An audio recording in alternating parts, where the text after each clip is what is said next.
I never expected my new neighbor to be him. When I first moved into my small townhouse on Rosewood Lane, I was looking for a quiet escape.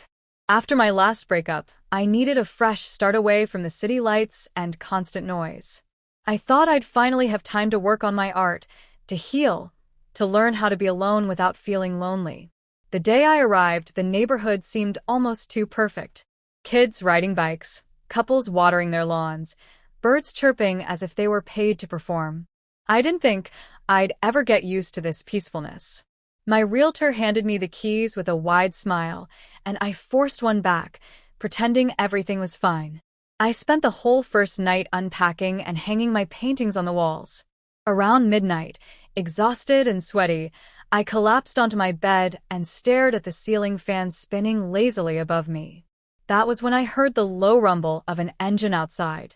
I crept over to the window, curiosity overpowering my fatigue. A sleek black Mustang pulled into the driveway next door, its headlights slicing through the darkness. A tall figure stepped out, and even from a distance, I felt a jolt run through my chest. The way he moved was too familiar, too intimate with my memories. As he walked under the street lamp, my heart nearly stopped. No. It couldn't be. But it was. Aaron Reed. My Aaron, or rather, the Aaron who used to be mine. We had met in college during an art show in my sophomore year. He was older, charismatic, always surrounded by people. But the moment our eyes met across that crowded gallery, it was as if the world had shifted, bent itself to make us collide. We fell hard and fast. Our nights were always wild, raw, passionate, with kisses that felt like we were fighting for air. But in the end, we wanted different things. He had dreams of moving to New York, making it big in advertising. I wanted a quieter life, to paint in peace. Our last fight was so explosive that we vowed never to see each other again. Now, years later, he was my new neighbor. The next morning, I tried to ignore the butterflies in my stomach as I brewed coffee. I was barefoot in an oversized t-shirt when I heard a knock on the door. I almost didn't answer it, but curiosity won. When I opened the door, there he was. Taller, broader, his dark hair now slightly longer and tousled. His eyes, those piercing green eyes, locked onto mine and lit up with a dangerous heat. "Lena," he said, his voice low, almost like a growl. "I didn't know you lived here." I swallowed hard, my fingers gripping the doorknob until my knuckles turned white. Aaron, I didn't know you were moving here."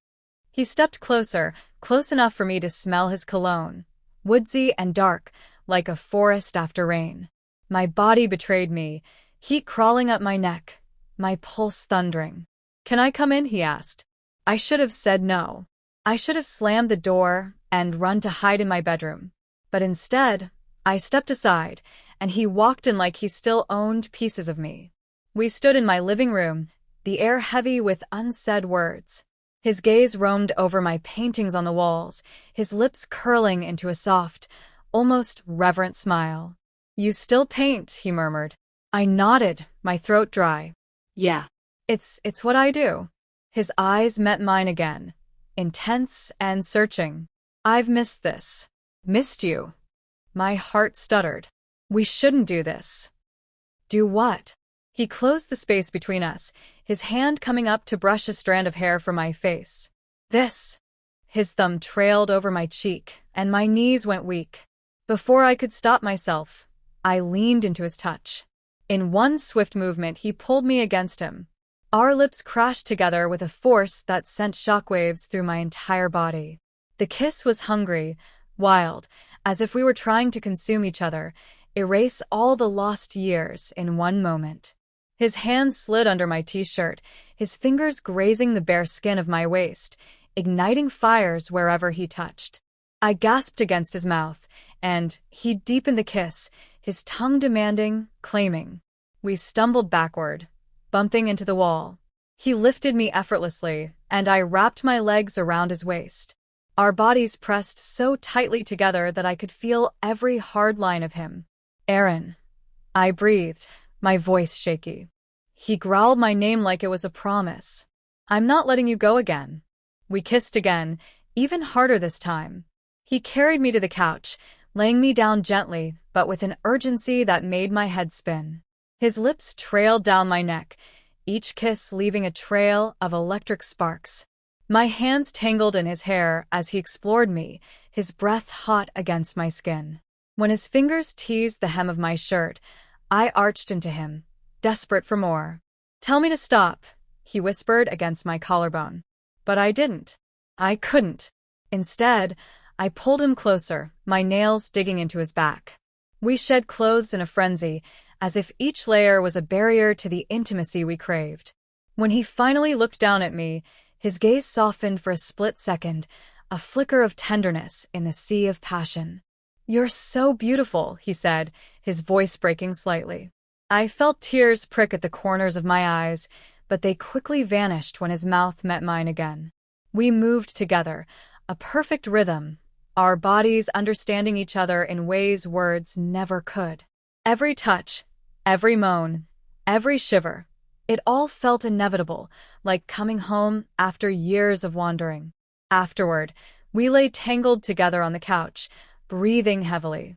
My head rested on his chest, his fingers tracing circles on my back. The silence between us was heavy but comforting, like a blanket on a cold night. "I didn't think I'd ever see you again," I finally said. "I didn't want to," he confessed. "But seeing you now, it feels like fate." I laughed softly, my hand resting over his heart. "You really believe in fate?" He pressed a kiss to the top of my head. "When it comes to you, yes." Days turned into weeks. We spent every moment we could together. Late-night talks on my porch, sharing coffee in the early mornings, painting while he read in the corner, his presence grounding me.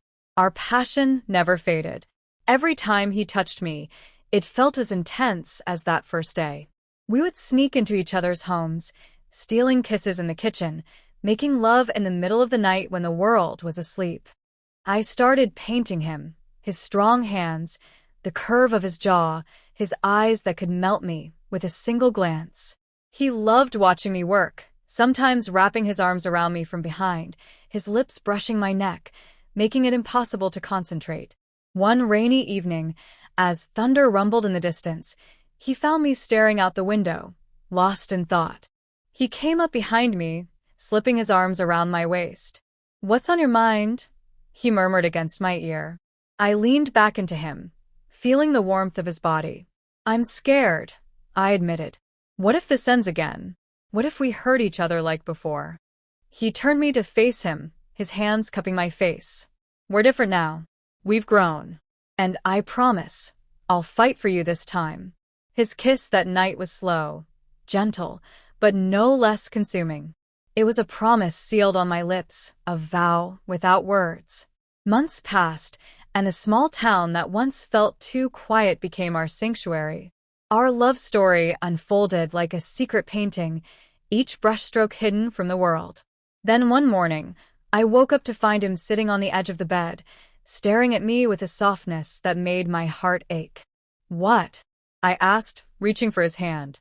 He took a deep breath, his thumb stroking over my knuckles. "I don't want to be your neighbor anymore." I frowned, confused. "What do you mean?" He smiled, his eyes shining. "I don't want to just live next door. I want to live with you. I want to wake up next to you every day, not just sneak over in the middle of the night." Tears filled my eyes, and I threw my arms around him. "Yes," I whispered against his neck. "Yes, yes, yes." He laughed, pulling me onto his lap, kissing me deeply. We fell back onto the bed, our laughter echoing through the room as we kissed and touched each other, celebrating this new chapter. From that day on, we were inseparable. Our love was no longer something we had to hide behind closed doors. It was loud and messy and beautiful. I never expected my new neighbor to be him. But now, I couldn't imagine it any other way. Aaron wasn't just my neighbor, my ex, or my lover anymore. He was my home, my muse, my forever. And as I painted a new canvas in our shared living room, I realized life had its own plans all along. Plans more breathtaking than any story I could have imagined. And for the first time in a long time, I felt complete.